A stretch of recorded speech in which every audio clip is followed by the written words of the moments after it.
지식으로 배울 수 없고 종교에서 찾을 수 없고 철학으로 알 수 없으며 과학으로 접근할 수 없는 인간의 몸과 마음에서 벌어지는 모든 진리 바로 알기.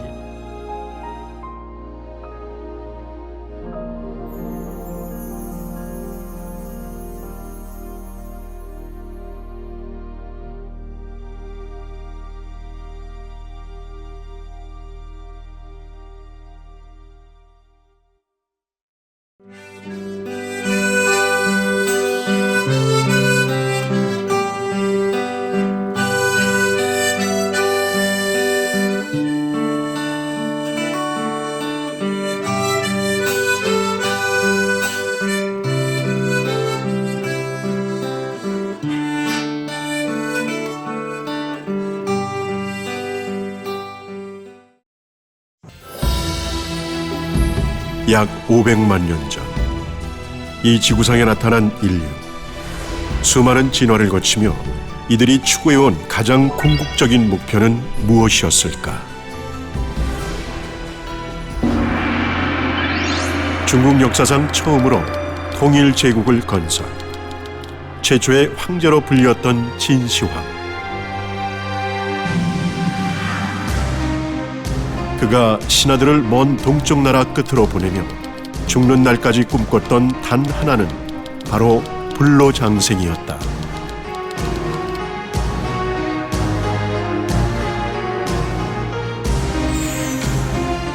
(2009년) 노벨 생리의학상의 주인공 텔로미어.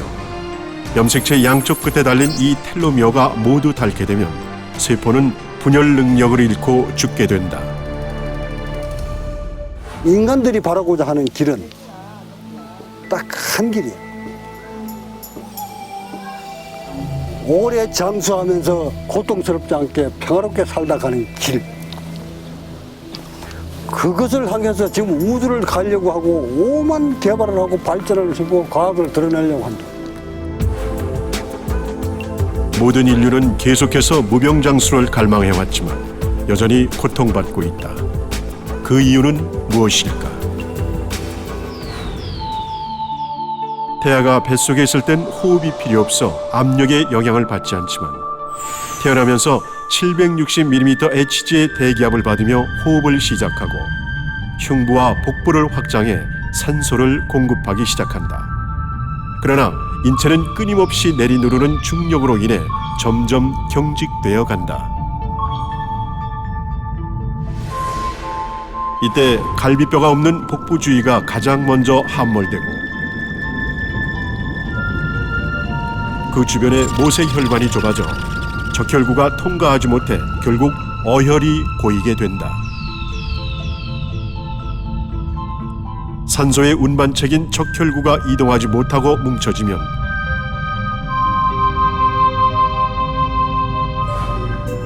배꼽 주변의 신경은 서서히 함몰되고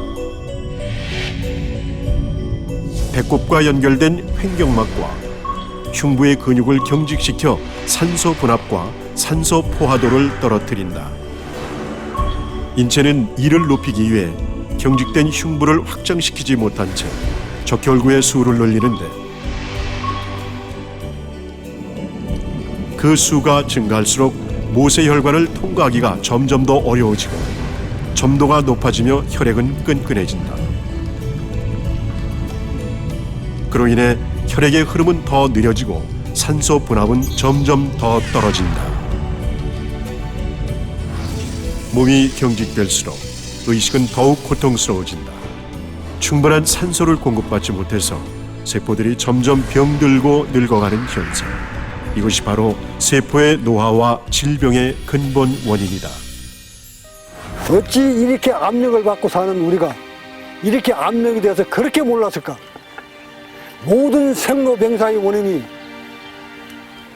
이 중력에 있었거든. 그렇게 수많은 과학자들이 찾아내지 못한 불로장생의 길이 바로 이 중력이 있었거든. 그런 세계적인 과학자조차도 알지 못하는 이 중력의 법칙을 이번 순례길에서 내가 알게 됐다니. 그래서 나는 석가모니가 나를 이곳으로 불러들였구나.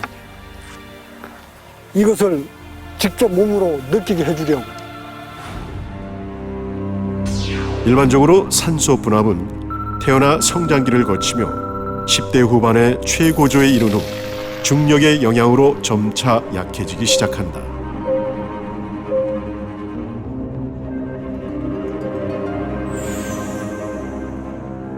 중력을 벗어날 수는 없으나 노화와 질병에서 해방될 수 있는 방법이 있다. 바로 올바른 호흡이다. 그렇다면 올바른 호흡을 할 경우 인체에 어떤 변화가 나타날까? 먼저 물리적, 의식적 이완을 통해 몸 전체를 누르는 중력의 힘을 약화시키면 배꼽 주변이 풀어지며 갈비뼈와 연결된 복직근, 서해부 근육, 그리고 기립근이 풀어진다. 또한 횡격막 주위가 이완돼 갈비뼈가 벌어지고 높이 올라가 몸통 전체가 드럼통처럼 둥글며 통통해진다. 혈관을 내리누르던 압박이 사라져 혈액순환은 원활해지고 확장된 틈으로 폐가 아래 좌우로 커져 들어오는 호흡의 양은 많아지고 좁아졌던 모세혈관이 열리며 신선한 산소가 충분히 공급돼 건강해진 세포의 텔로미어가 길어지고 세포의 노화가 멈추게 된다.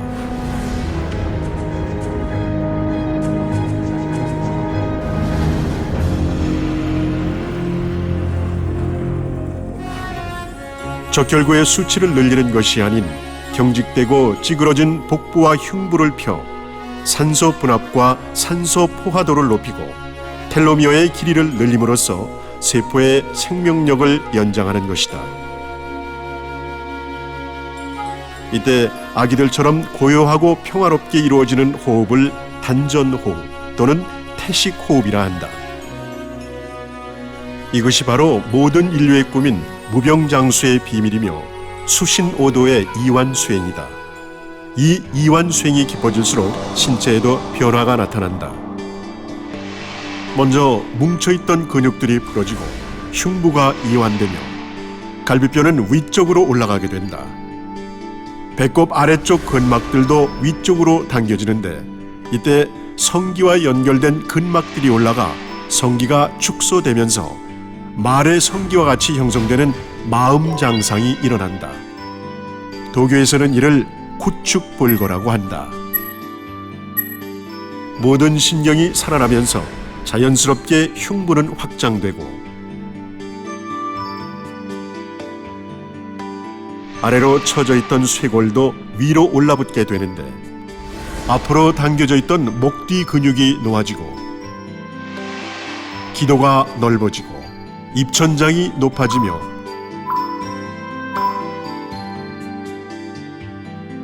대후두공이 열리고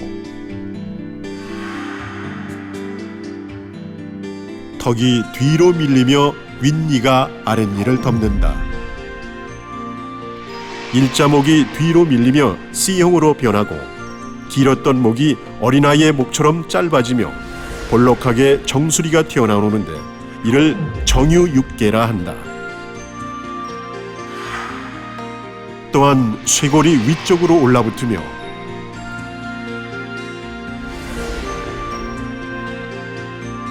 눌려있던 기도와 목적, 후두의 신경이 이완되고 이로 인해 성대가 부드러워져 목소리가 우렁차게 나오는데 이를 가릉빈가라 한다. 좌우 어깨는 벌어지고 아래로 늘어져 팔 길이가 길어지고 횡격막 부위가 벌어져 복부 전체가 부드럽고 둥글게 부풀게 된다.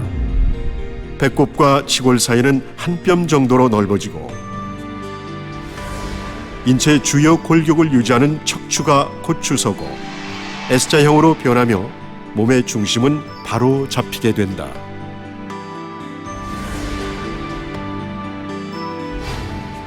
뇌 속에선 송과체가 활성화돼 이완 호르몬이 24시간 생성되고 그로 인해 인체는 늘 이완되어 나라는 아상이 사라지고 고요해져 산매에 들게 된다.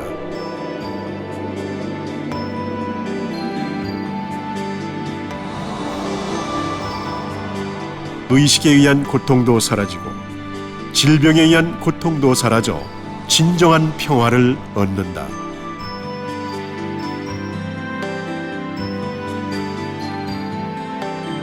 그렇다면 노화와 질병을 막고 무병장수를 얻기 위해선 호흡을 통한 30 이상만을 얻으면 되는 걸까? 그렇지 않으면 부처와 그의 제자 수보리와의 대화에서 자세히 나타난다. 금강경 제26품 법신은 존재가 아니다. 수보리야, 너는 어떻게 생각하느냐? 가히 32가지 거룩한 몸매로서 열애를 볼 수 있다고 생각하느냐? 그러하옵니다. 32가지 거룩한 몸매로서 열애를 배울 수 있사옵니다. 만일 32가지 거룩한 몸매로서 열애를 볼 수 있다면 전륜성왕도 곧 열애라 하겠느냐? 세존이시여, 부처님께서 말씀하시는 뜻을 제가 이해하옵기로는 32가지 거룩한 몸매로서 열애를 배울 수 없사옵니다. 만일 모양으로 나를 보려 하거나 음성으로 나를 찾으려 하면 이는 곧 삿된 도를 행하는 자라 열애를 길이 볼 수 없으리다. 부처님이 직계 아들한테 나홀라한테 고요에 앉아서 자세를 곧쭉 세우고 마음을 정립한 다음 호흡을 들고 난 호흡을 지켜라. 호흡을 천천히 들이키고 천천히 내쉬고 하고 가르칩니다. 그 가르침이 빨리의 경전에 나와 있습니다. 부처가 호흡을 통해 깨달음을 얻었음은 여러 군의 불교 경전에도 나타난다. 비구들이여, 들숨날숨에 대한 마음 챙김을 닫고 거듭거듭 행하면 큰 결실이 있고 큰 이익이 있다. 비구들이여, 들숨날숨에 대한 마음 챙김을 닫고 거듭거듭 행하면 4가지 마음 챙김의 확립을 성취한다. 4가지 마음 챙김을 닫고 거듭거듭 행하면 7가지 깨달음의 구성 요소들을 성취한다. 7가지 깨달음의 구성 요소를 닫고 거듭거듭 행하면 영지와 해탈을 성취한다. 라훌라야, 이와 같이 들숨과 날숨에 대한 마음 챙김을 닫고 이와 같이 거듭거듭 행하면 실로 큰 결실과 큰 이익이 있다.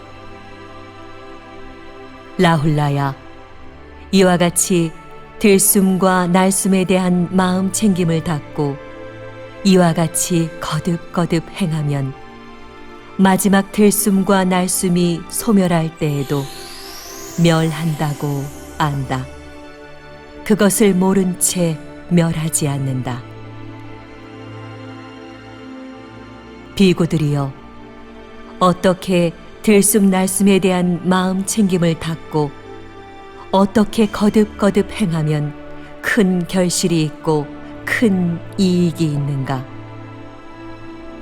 비구들이여, 여기 비구는 숲속에 가거나 나무 아래에 가거나 빈 방에 가거나 하여 가부좌를 틀고 상체를 고추 세우고 전면에 마음 챙김을 확립하여 앉는다.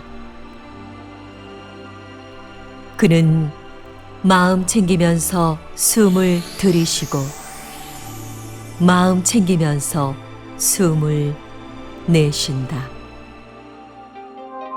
시다르타는 호흡을 통해서 깨달았다고 얘기를 했다.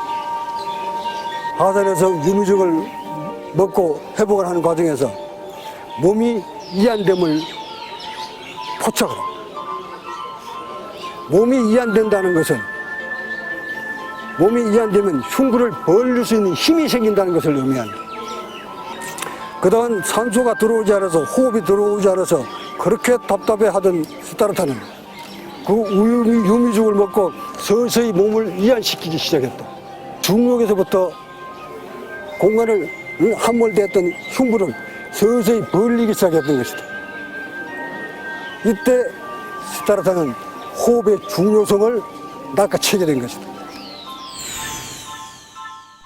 석가모니의 깨달음을 가르쳤던 인도의 나란다 대학에 조각된 불상을 보면 옆구리 부분이 경직으로 함몰되어 있는 모습을 볼 수 있다. 불교의 산실이라 할 수 있는 나란다 대학조차도 부처의 호흡 수행이 인체에 어떤 변화를 일으켰는지 모르고 있었다는 사실을 짐작할 수 있다.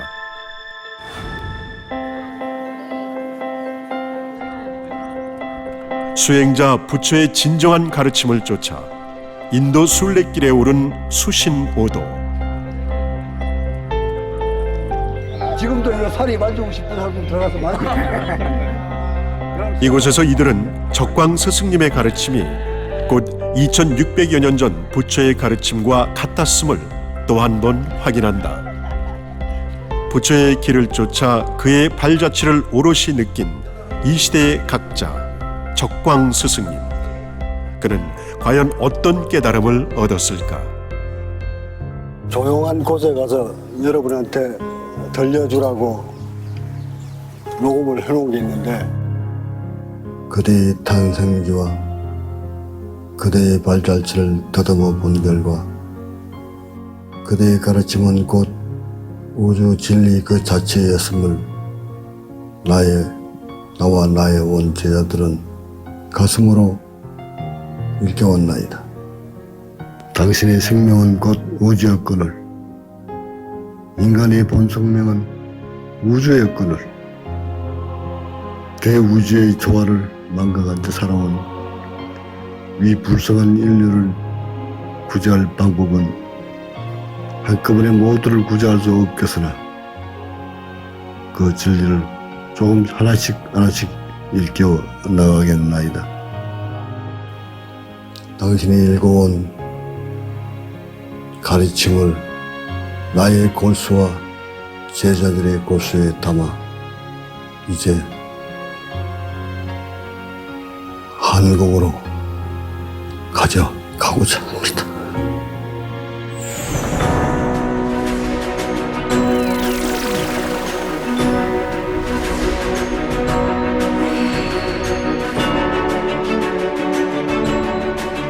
경북 김천에 위치한 수행의 보고 수신오도 아슈람.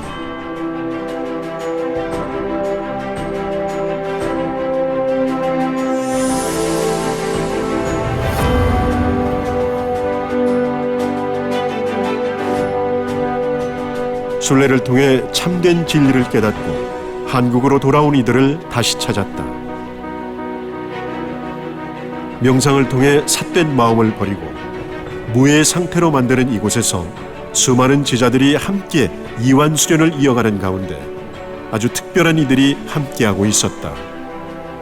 바로 적광 스승님의 가르침을 따라 인도에서 대한민국으로 온 두 제자 반디와 아비쉐기다. 이들이 한국을 찾은 이유는 무엇일까? 안녕하세요. 전 인도에서 온 반디입니다. 제가 태어난 지가 또 불교 성지다 보니까 굉장히 관심이 많습니다. 생활 불교에 관심이 많아가지고 그 과학적인 불교, 또 우리가 불교에 따르면서 어떻게 올바르게 생활할 수 있는지 그걸 가지고 연구하고 있습니다. 다른 스님들이나 신도들이 부처님께서 부처신이라고 모시거든요. 여기 정음시 신의 오도에서 우리 스승님께서 만나보면서 부처님이 신이 아니었고 그냥 위대한 수행자였다. 인도에서 같이 일주일간 다니면서 그 말로 듣고 또 보기도 했지만 여기 와서 실제로 함께 생활해서 보니까 굉장히 제가 생각했던 것보다 훨씬 더 좋은 환경, 또 좋은 분위기를 느끼게 되고, 또 제가 여기 있으면서 아직까지 얼마 안 됐지만 제 몸에 실제로 제가 변화를 느끼고 있기 때문에 아주 만족합니다. 몸이 굉장히 가벼워지면서 굉장히 바른 생활할 수 있는 그런 의식도 생기고, 또 나름 편안해지고, 또 숨도 잘 쉴 수 있고 아주 좋습니다. 설법이 이 세포 자체를 바로 새롭게 죽고 있는 거, 또 새로운 거 생기는 거, 바로 세포 자체가 바로 다시 건강하게 살게 되니까 그거는 제일 제가 좋았습니다. 저를 통해서 제가 다 몸을 이완시키고 부처님의 말씀, 또 스승의 말씀을 따라서 앞으로 제가 먼저 갖고 나면서 나중에 많은 사람에게 불교가 순수한 과학이면서 정말 그렇게 이론으로서만 믿지 않고 혹은 따르지 않고 생활로서도 가능하다 보여드리고 싶습니다. 끊임없는 성찰과 수련을 통해 인류의 오랜 꿈인 무병장수를 증명해 가고 있는 수신오도.